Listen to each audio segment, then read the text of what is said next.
क्या आप भी हर दिन अपनी टू डू लिस्ट देखकर घबरा जाते हैं? क्या समय को मैनेज करते करते आपकी क्रिएटिविटी कहीं खो गई है?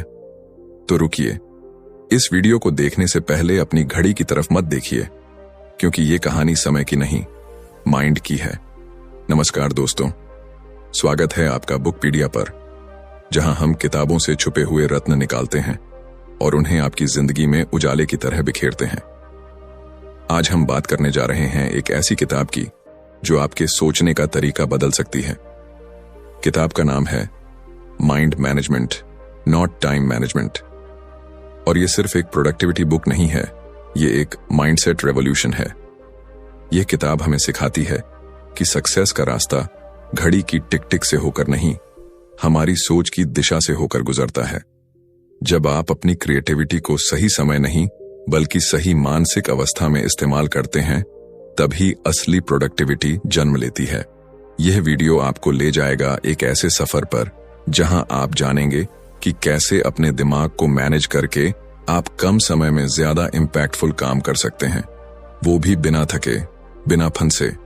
तो जुड़े रहिए, क्योंकि अंत तक आपको मिलेंगी ऐसी इनसाइट्स जो आपकी लाइफ और करियर दोनों को एक नए लेवल पर ले जा सकती हैं। Chapter 1, your mind is your most valuable resource, time management. एक ऐसा शब्द जिसे हम सबने कहीं ना कहीं सुना है, अपनाया है, और कभी कभी तो अपने असफल होने का कारण भी इसे ही मान लिया है। लेकिन सोचिए, क्या वाकई समय की कमी ही हमारी सबसे बड़ी समस्या है, या फिर कोई और चीज है जो हमारे सपनों और हमारी प्रोडक्टिविटी के बीच चुपचाप दीवार बनकर खड़ी है? इस कहानी की शुरुआत वहीं से होती है, एक ऐसे इंसान से जो हर सुबह समय से उठता है, टास्क लिस्ट बनाता है, घड़ी से रेस लगाता है और दिन खत्म होते होते खुद को थका हुआ, खाली और अधूरा महसूस करता है। उसे लगता है कि उसने समय को बखूबी मैनेज किया, लेकिन फिर भी उसका सबसे जरूरी काम अधूरा रह गया। क्यों? क्योंकि उसने समय को तो मैनेज किया, लेकिन अपने माइंड को नहीं। देखो, इंसान का दिमाग एक अद्भुत चीज है, लेकिन ये घड़ी की सुइयों से नहीं चलता। ये लिनियर नहीं होता। ये कभी भी एक एक्सेल शीट की तरह काम नहीं करता। इसमें आइडियाज का तूफान कभी सुबह 5 बजे आ सकता है तो कभी रात के 1 बजे। कभी इंस्पिरेशन अचानक कैफे में बैठते हुए मिलती है और कभी नहाते हुए। और यही अनप्रेडिक्टेबिलिटी ही हमारी सबसे बड़ी ताकत है, बशर्ते हम इसे समझें। लेकिन क्या हम समझते हैं? नहीं। हम अपने दिमाग को एक मशीन मान लेते हैं, एक ऐसा यंत्र जो 9 से 5 के बीच बटन दबाते ही आउटपुट देगा। पर असल में हमारा दिमाग एक जंगल की तरह है। इसमें कुछ रास्ते तो साफ हैं, लेकिन कई आइडियाज ऐसे भी होते हैं जो घने पेड़ों के बीच छिपे होते हैं, और उन्हें खोजने के लिए वक्त नहीं, एक खास माहौल चाहिए, एक खास मानसिक अवस्था। अब जरा सोचिए, क्या एक लेखक सिर्फ 10 बजे से 11 बजे तक लिख सकता है? क्या एक साइंटिस्ट डिस्कवरीज को स्केड्यूल कर सकता है? नहीं, क्योंकि क्रिएटिविटी और डीप थिंकिंग किसी घड़ी के कहने से नहीं आती। दिक्कत यह है कि हमने प्रोडक्टिविटी का मतलब सिर्फ ज्यादा काम करना समझ लिया है। लेकिन सच्चाई यह है कि सबसे मूल्यवान काम वो होता है जो सबसे कम समय में सबसे गहरी सोच से निकले। और वो सोच आती है जब आपका माइंड फ्री होता है, जब आप माइंड को मैनेज करते हैं, न कि कैलेंडर को। जब आप सुबह उठते हैं तो आपके पास लिमिटेड एनर्जी होती है, एक सीमित क्रिएटिव शक्ति। अब सवाल यह है, क्या आप उस शक्ति को ईमेल स्क्रॉल करने में खर्च करेंगे, या किसी ऐसे विचार को जन्म देने में जो आपकी जिंदगी बदल सकता है?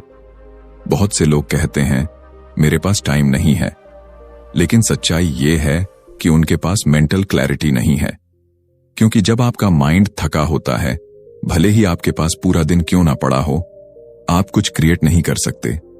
कोई ब्रेक थ्रू नहीं होगा, कोई मोटिवेशन पैदा नहीं होगा। इसलिए असली एसेट है आपका माइंड। वो माइंड जो शांत हो तो चमत्कार कर सकता है, लेकिन डिस्ट्रैक्ट हो जाए तो दिन भर व्यस्त रहता है, बिना कुछ इंपैक्टफुल किए।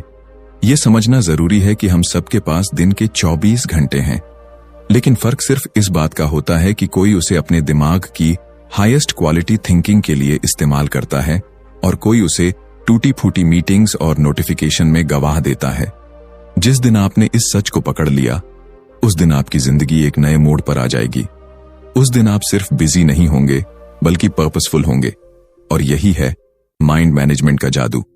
अब कल्पना कीजिए, अगर आप हर दिन अपने सबसे क्रिएटिव, सबसे फोकस्ड माइंडसेट में 1 घंटा दे सकें उस काम को जो सच में आपकी जिंदगी बदल सकता है, तो क्या आप वही इंसान रहेंगे जो कल थे? नहीं। आपका ध्यान, आपकी ऊर्जा, आपकी सोच, ये तीनों मिलकर वो निर्माण कर सकते हैं जो कोई टाइम टेबल कभी नहीं कर सकता। तो अगली बार जब आप अपने दिन की प्लानिंग करें तो सिर्फ ये मत सोचिए कि मुझे क्या करना है। सोचिए, मेरा माइंड किस समय सबसे ज्यादा जागरूक, शांत और क्रिएटिव होता है, क्योंकि वहीं से शुरू होती है असली प्रोडक्टिविटी की कहानी। Chapter 2, work the way your mind works. सुबह के 9 बजे हैं। कॉफी की हल्की खुशबू कमरे में फैली हुई है। लैपटॉप खुल चुका है। सामने टास्क लिस्ट है, एकदम साफ और सटीक। लेकिन दिमाग, वो तो जैसे कहीं और ही है। आपको लिखना है, लेकिन ख्याल बिखरे हुए हैं। आप ध्यान लगाना चाहते हैं, लेकिन एक अजीब सी बेचैनी आपको घेर रही है। आप सोचते हैं, क्यों नहीं हो पा रहा मुझसे काम? तो जवाब है, क्योंकि आप अपने दिमाग के खिलाफ काम कर रहे हैं, ना कि उसके साथ। देखिए, हमारा माइंड कोई मशीन नहीं है जो आप जैसे ही ऑन करेंगे और वो आउटपुट देने लगेगा। ये एक नदी की तरह है, बहाव में होता है, दिशा बदलता है, रुकता है और कभी कभी तूफान भी लाता है। और इस नदी में तैरने के लिए आपको उसकी लय को समझना होगा। लेकिन अफसोस ये है कि हमने खुद को एक रिजिड स्ट्रक्चर में बांध लिया है। सुबह 9 से 11 ये करना है, 11 से ये वो करना है। एकदम मैकेनिकल, जैसे हम इंसान नहीं, कोई असेंबली लाइन के वर्कर हों। लेकिन माइंड की क्रिएटिविटी, वो तो इस समय सारणी से परे होती है। कभी कभी जब आप शावर ले रहे होते हैं तो एक अद्भुत आइडिया आता है। कभी नींद से ठीक पहले दिमाग ऐसा चमकता है कि आप खुद हैरान हो जाते हैं। तो सवाल उठता है, अगर माइंड इतना अनप्रेडिक्टेबल है तो हम इससे काम कैसे करवाएं? जवाब है, जब माइंड जैसा चल रहा हो वैसा ही काम दो। सोचिए, क्या आपने कभी नोटिस किया है कि कुछ समय ऐसे होते हैं जब आप बिना रुके, बिना थके लगातार काम कर सकते हैं, और कुछ समय ऐसे भी होते हैं जब 10 मिनट बैठना भी भारी लगता है। असल में ये आपके दिमाग के नेचुरल रिदम्स हैं, और जब आप उन्हें पहचान लेते हैं तो आप वर्क को फोर्स नहीं करते, फ्लो में ले आते हैं। मान लीजिए आप एक लेखक हैं। अगर सुबह 7 बजे आपकी सोच गहरी होती है तो उस समय आप ईमेल क्यों चेक कर रहे हैं? क्यों नहीं उस समय उस नॉवल पर काम कर रहे हैं जो महीनों से अधूरी है? और अगर दोपहर में आपका दिमाग थोड़ा हल्का महसूस करता है तो वो समय एडमिन वर्क, कॉल्स या मीटिंग्स के लिए क्यों नहीं रखते? असल प्रोडक्टिविटी तब आती है जब आप अपनी एनर्जी और अटेंशन को सही समय पर सही काम के लिए एलोकेट करते हैं। लेकिन ये सब करने के लिए सबसे पहले आपको खुद से जुड़ना होगा।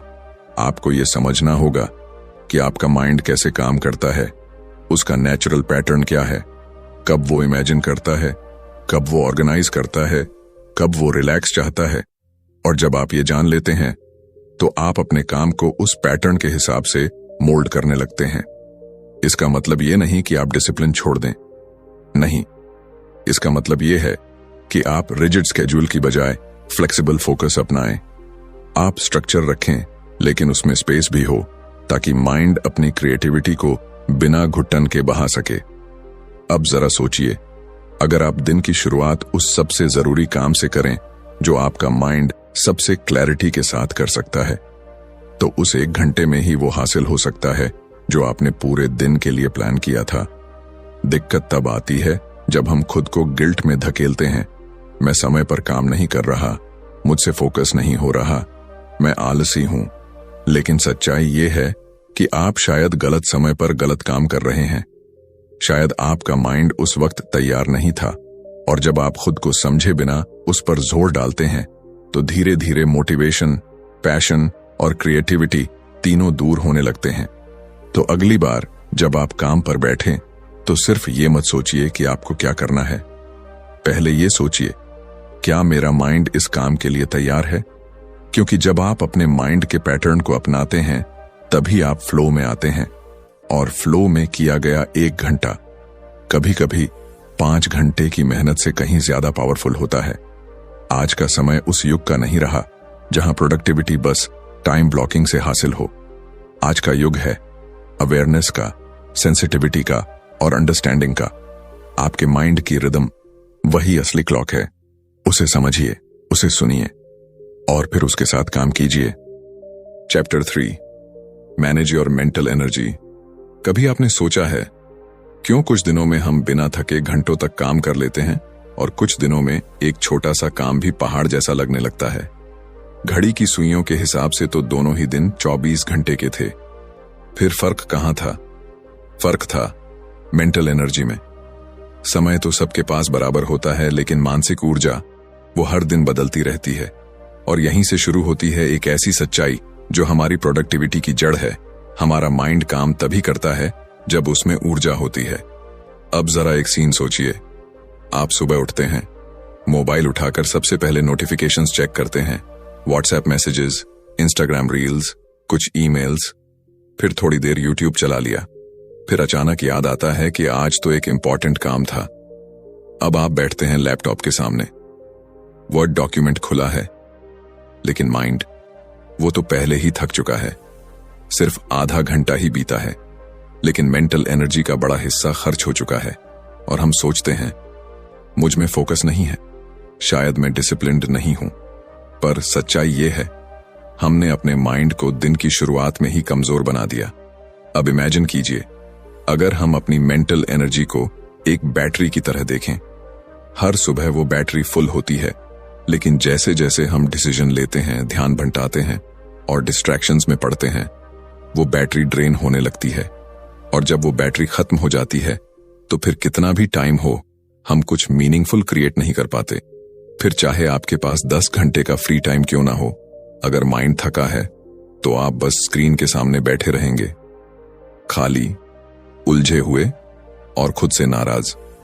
अब यहां पर आता है असली सवाल, हम इस मेंटल एनर्जी को कैसे मैनेज करें? कहानी वहीं से बदलती है। जो लोग बड़े बड़े काम करते हैं, जो लोग कम समय में महान चीजें क्रिएट कर पाते हैं, वो टाइम मैनेज नहीं करते, वो एनर्जी मैनेज करते हैं। वो जानते हैं कि उनका माइंड सुबह सबसे फ्रेश होता है, तो वो उस समय सबसे गहरे काम करते हैं, जैसे लिखना, सोचना, कोई नया आइडिया प्लान करना। वो जानते हैं कि डिसीजन लेने की भी एक कीमत होती है, इसलिए वो सुबह उठते ही 20 चॉइसेस में नहीं उलझते। वो वही पहनते हैं जो तय है, वही खाते हैं जो रूटीन है, ताकि उनका दिमाग बड़ी चीजों के लिए बचा रहे। और सबसे जरूरी बात, वो डिस्ट्रैक्शन से खुद को बचाते हैं, क्योंकि हर बार जब आप कोई नोटिफिकेशन चेक करते हैं, एक रील स्क्रॉल करते हैं, आपकी मेंटल एनर्जी में एक छोटा सा छेद हो जाता है और धीरे धीरे वो छेद इतना बड़ा हो जाता है कि आपकी सारी एनर्जी वहीं बह जाती है। सोचिए, अगर आपके दिमाग में दिन भर 15 यूनिट्स की एनर्जी है और आप 50 यूनिट्स रील्स पर खर्च कर दें, 20 यूजलेस थॉट्स में और 10 डिसीजंस पर, तो क्रिएटिव काम के लिए क्या बचेगा? शून्य। और फिर आप खुद को कोसते हैं, मैं प्रोडक्टिव क्यों नहीं हूं? जबकि असल बात यह है, आपने अपनी सबसे कीमती चीज मेंटल एनर्जी यूं ही लुटा दी। अब सवाल ये नहीं कि आपको ज्यादा मेहनत करनी है, सवाल ये है आपकी एनर्जी को सही दिशा में लगाना है। जब आप इस बात को समझ जाते हैं कि हर काम समान नहीं होता और हर समय इक्वल प्रोडक्टिव नहीं होता, तब आप अपने दिन को एनर्जी के हिसाब से डिजाइन करने लगते हैं, टाइम के नहीं। आप जानते हैं कौन से काम मेरे माइंड को चार्ज करते हैं, कौन से काम उसे ड्रेन करते हैं, और आप अपनी स्केड्यूल को उसी के अनुसार सेट करते हैं। यही है असली स्मार्टनेस, यही है वो माइंडसेट शिफ्ट जो आपकी जिंदगी का हर दिन बदल सकता है। अब सोचिए, अगर आप हर दिन के पहले 2 घंटे अपनी सबसे फ्रेश मेंटल एनर्जी अपने सबसे जरूरी काम में लगाएं, तो अगले कुछ महीनों में आप क्या क्या अचीव कर सकते हैं। वो किताब जो सालों से अधूरी है, वो प्रोजेक्ट जो सिर्फ आइडिया बना रह गया, वो बिजनेस जो बस सोच में ही घूम रहा है, सब कुछ सच बन सकता है। लेकिन उसकी शर्त सिर्फ एक है, आपको अपनी मेंटल एनर्जी को टाइम से पहले समझना और संभालना होगा। क्योंकि समय तो सबके पास होता है, लेकिन उस समय में क्या करने की एनर्जी है, यही असली फर्क पैदा करती है। तो अगली बार जब आप मेरे पास समय नहीं है कहें, तो एक पल रुककर पूछिए, क्या मेरे पास मेंटल एनर्जी है? क्योंकि वहीं से आपकी असली प्रोडक्टिविटी की शुरुआत होती है। Chapter 4, the idea system. सुबह के 4:30 बजे थे। बाहर अंधेरा छाया हुआ था और हर तरफ सन्नाटा था, लेकिन एक कमरे में एक छोटी सी रोशनी के नीचे बैठा एक इंसान अपनी नोटबुक पर पेन चला रहा था। उसका चेहरा शांत था, लेकिन आंखों में कुछ अलग चमक थी, मानो अभी अभी किसी अदृश्य खजाने का नक्शा हाथ लगा हो। वो खजाना क्या था? एक आइडिया। हमें अक्सर लगता है कि आइडिया एकदम से आते हैं, जैसे कोई बिजली चमकी और दिमाग में स्पार्क हो गया। लेकिन सच्चाई ये है कि आइडिया कोई जादू नहीं, एक सिस्टम से निकलते हैं। एक ऐसा सिस्टम जो धीरे धीरे चुपचाप अंदर ही अंदर काम करता रहता है। और जब आप इसे समझ लेते हैं, तो आप क्रिएटिविटी को इंतजार नहीं करते, उसे लगातार जगाते हैं। अब सोचिए, दुनिया की सबसे बड़ी किताबें, सबसे बड़े इन्वेंशंस, सबसे शानदार बिजनेस आइडियाज, क्या ये सब अचानक किसी एक पल में सामने आए थे? नहीं। हर महान आइडिया के पीछे होता है एक लंबा इंक्यूबेशन पीरियड, एक ऐसा दौर जहां छोटे छोटे विचार, भावनाएं, अनुभव और सवाल मिलकर अंदर कुछ बड़ा तैयार करते हैं। लेकिन हम में से ज्यादातर लोग आइडिया का इंतजार करते हैं जैसे कोई ट्रेन आने वाली हो। बैठे रहते हैं खाली पन्ने के सामने, और जब कुछ नहीं आता तो खुद को कोसते हैं, शायद मैं क्रिएटिव नहीं हूं, शायद मैं उतना स्मार्ट नहीं हूं।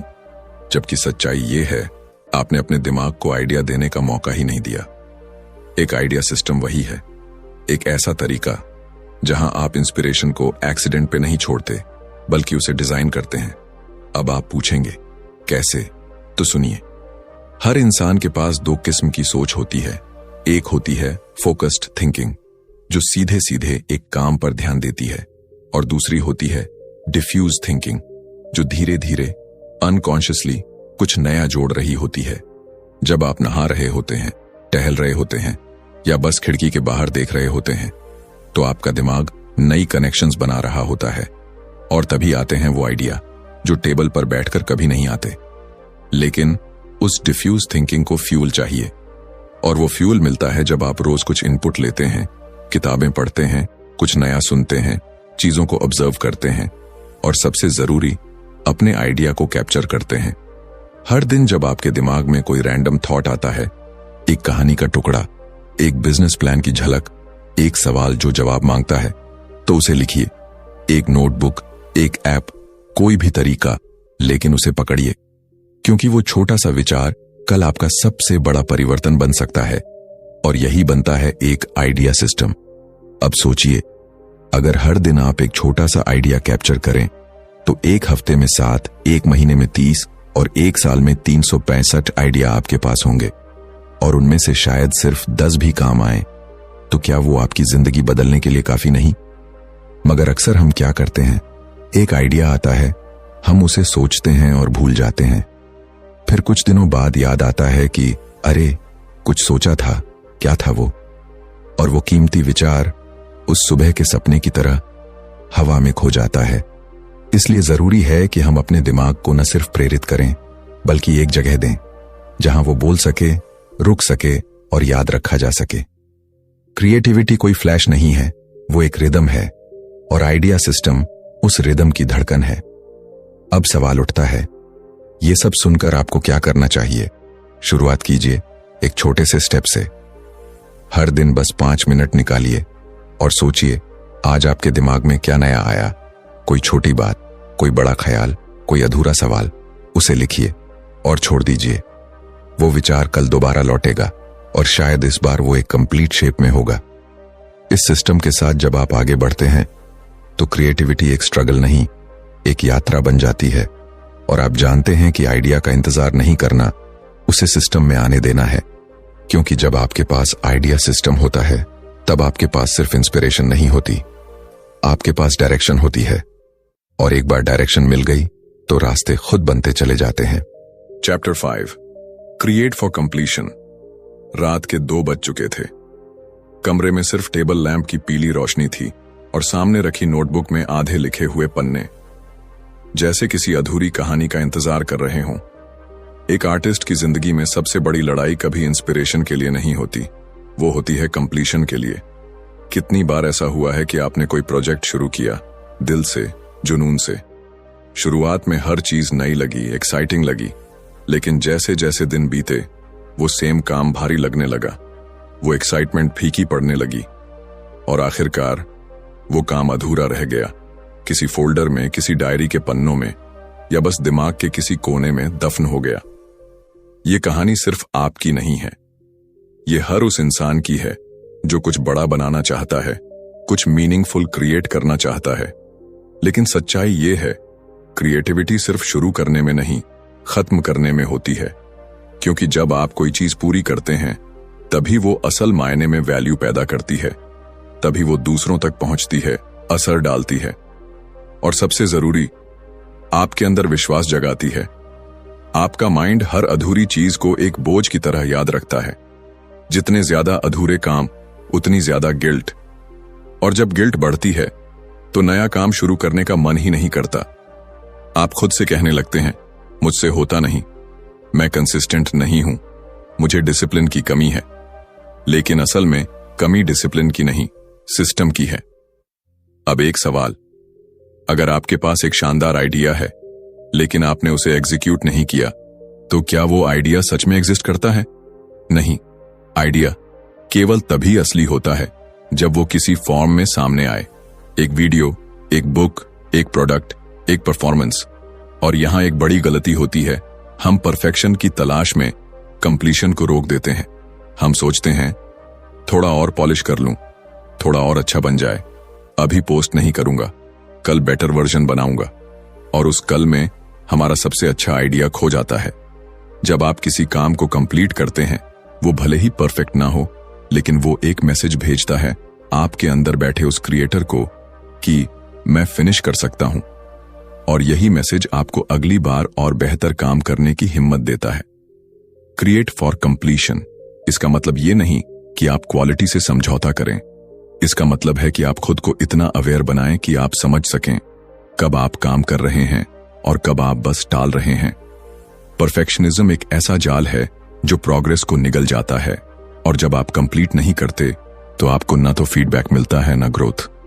अब सोचिए, अगर आप हर हफ्ते एक छोटा प्रोजेक्ट फिनिश करें तो एक साल में 52 क्रिएशंस होंगे।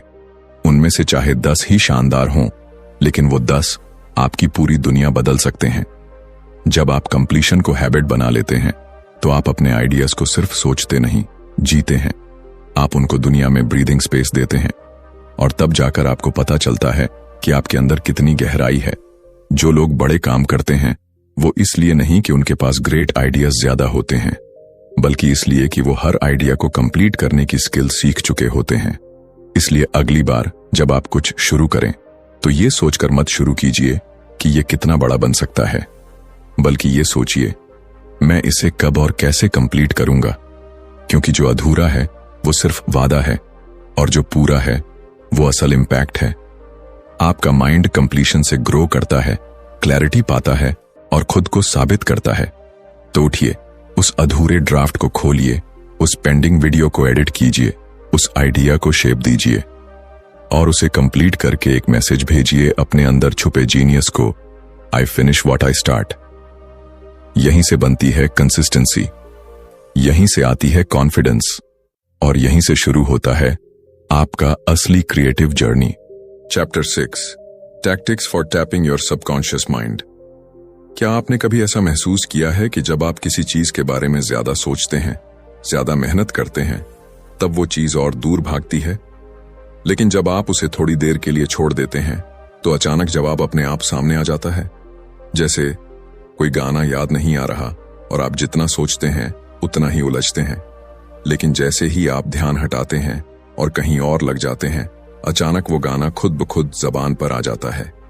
यही है आपके अंदर छुपा हुआ एक जादुई कमरा, एक ऐसी दुनिया जो सतह पर नहीं दिखती, लेकिन जहां आपकी सबसे गहरी क्रिएटिविटी, आपकी क्लैरिटी, आपकी ब्रेक थ्रूज छुपी होती हैं। आपका सबकॉन्शियस माइंड। हम दिन भर जो सोचते हैं, जो महसूस करते हैं, जो अनुभव करते हैं, सब कुछ एक इनविजिबल जगह पर स्टोर होता रहता है। और जब हम उस सबकॉन्शियस माइंड तक पहुंच पाते हैं, तब वो हमें वो रास्ते दिखाता है जो सतह पर कभी नजर नहीं आते। पर दिक्कत ये है कि हम उस तक पहुंचने की कोशिश ही नहीं करते। हम लगातार कंट्रोल करना चाहते हैं, हर चीज को कॉन्शियसली सोचते हैं, सॉल्व करना चाहते हैं, जबरदस्ती आंसर खींच लाना चाहते हैं। लेकिन सबकॉन्शियस माइंड का दरवाजा दबाव से नहीं खुलता, वो स्पेस से खुलता है। अब सोचिए, जब कोई महान म्यूजिशियन धुन बनाता है या कोई लेखक अचानक ऐसा दृश्य लिखता है जो उसने कभी सोचा भी नहीं था, वो इंस्पिरेशन कहां से आता है? वो बाहर से नहीं आता, वो अंदर से निकलता है, सबकॉन्शियस की उस गहराई से जहां रॉ इमोशंस, मेमोरीज और इमेजिनेशन की लहरें चलती हैं। पर आप उस तक तभी पहुंच सकते हैं जब आप धीमा होना सीखें। आज की दुनिया में हम लगातार अलर्ट रहते हैं। नोटिफिकेशंस, नॉइज, डेडलाइंस, हर चीज हमें सुपरफिशियल सोच में उलझाए रखती है। लेकिन जब आप खुद को थोड़ा अनप्लग करते हैं, जैसे लंबी वॉक पर निकलते हैं, शावर लेते हैं, ध्यान करते हैं या बस चुपचाप बैठे रहते हैं, तब आप अंदर उतरने लगते हैं और वहीं से शुरू होता है असली मैजिक। सबकॉन्शियस माइंड को एक्टिवेट करने के कुछ खास तरीके हैं, जैसे स्लीप के पहले अपने दिमाग में एक सवाल डाल देना। जैसे कोई मुश्किल समस्या जिसे आप हल नहीं कर पा रहे, उसे सोने से ठीक पहले सोचिए, लेकिन जवाब मत तलाशिए। फिर अगली सुबह आप पाएंगे कि दिमाग कुछ अलग दिशा में सोच रहा है। कभी कभी तो उठते ही ऐसा क्लैरिटी भरा जवाब मिलेगा जो आपने एक्सपेक्ट भी नहीं किया होगा। इसे कहते हैं लेटिंग your mind work while you're not watching. कई बार ऐसा भी होता है कि आप किसी चीज पर हार्ड फोकस करने की बजाय उसे बैकग्राउंड में रख देते हैं और आपका सबकॉन्शियस उस पर क्वाइटली काम करता रहता है। एक और तरीका है फ्री राइटिंग। सुबह उठकर बिना रुके, बिना सोचे, बस 10 मिनट तक जो भी मन में आए उसे कागज पर उतारना। शब्दों को सेंसर मत कीजिए, बस उन्हें बहने दीजिए। कई बार उस क्योस में से एक लाइन ऐसी निकलती है जो आपकी सोच को हिला देती है। कभी कभी जब आप अपने कॉन्शियस माइंड को हटाते हैं, तभी सबकॉन्शियस को बोलने का मौका मिलता है। और ये जरूरी क्यों है? क्योंकि दुनिया के सबसे इंपैक्टफुल आइडियाज, सबसे गहरे समाधान और सबसे पावरफुल आर्ट लॉजिक से नहीं आते, वो डेप्थ से आते हैं। वो उस लेवल से आते हैं जहां रीजनिंग नहीं, इंट्यूइशन काम करता है। और वो इंट्यूइशन हर इंसान में होता है, लेकिन हम में से ज्यादातर लोग उसे एक्सेस नहीं करते, क्योंकि हम उसे सुनने के लिए कभी चुप ही नहीं होते। आपका सबकॉन्शियस माइंड किसी टेम्पल की तरह है। वहां जाना है तो आउटसाइड नॉइज बंद करनी होगी। आज आप जो प्रॉब्लम सॉल्व नहीं कर पा रहे, जो डिसीजन नहीं ले पा रहे, जो आइडिया नहीं ढूंढ पा रहे, सबका जवाब शायद आपके अंदर ही मौजूद है। बस आपको वो दरवाजा खटखटाना है। अपने सबकॉन्शियस से जुड़ने का मतलब है अपने सबसे इंटेलिजेंट वर्जन से जुड़ना, उस वर्जन से जो बोलता नहीं लेकिन जानता सब कुछ है। तो अगली बार जब आपको लगे कि जवाब नहीं मिल रहा, रास्ता नहीं सूझ रहा, तो रुकिए, चुप हो जाइए, थोड़ा पीछे हटिए और देखिए क्या अंदर से कुछ आ रहा है। क्योंकि जब आप अंदर की आवाज सुनना शुरू करते हैं, तब आप बाहर की दुनिया को एक नए नजरिए से देखना शुरू करते हैं। कंक्लूजन। तो दोस्तों, अगर आप भी अपनी क्रिएटिविटी को सिर्फ दिमाग के लॉजिक से नहीं, बल्कि दिल की गहराई और सबकॉन्शियस की ताकत से जगाना चाहते हैं, तो अब वक्त है खुद से जुड़ने का। अब वक्त है बाहर की आवाजों से थोड़ा हटकर अंदर की खामोशी को सुनने का। क्योंकि जो जवाब आप बाहर ढूंढ रहे हैं, वो शायद आपके ही अंदर किसी शांत कोने में आपकी सुनने की प्रतीक्षा कर रहे हैं। हर दिन थोड़ा सा समय खुद के लिए निकालिए। सोचिए नहीं, महसूस कीजिए। कंट्रोल को थोड़ी देर के लिए छोड़ दीजिए और देखिए कैसे आपके अंदर से सबसे गहरी क्लैरिटी निकलती है। दोस्तों, ये थी बुकपीडिया की ओर से mind management not time management के एक बेहद खास अध्याय की झलक। अगली वीडियो में फिर मिलेंगे एक नई किताब, एक नए विचार और एक नई रोशनी के साथ। तब तक के लिए धन्यवाद।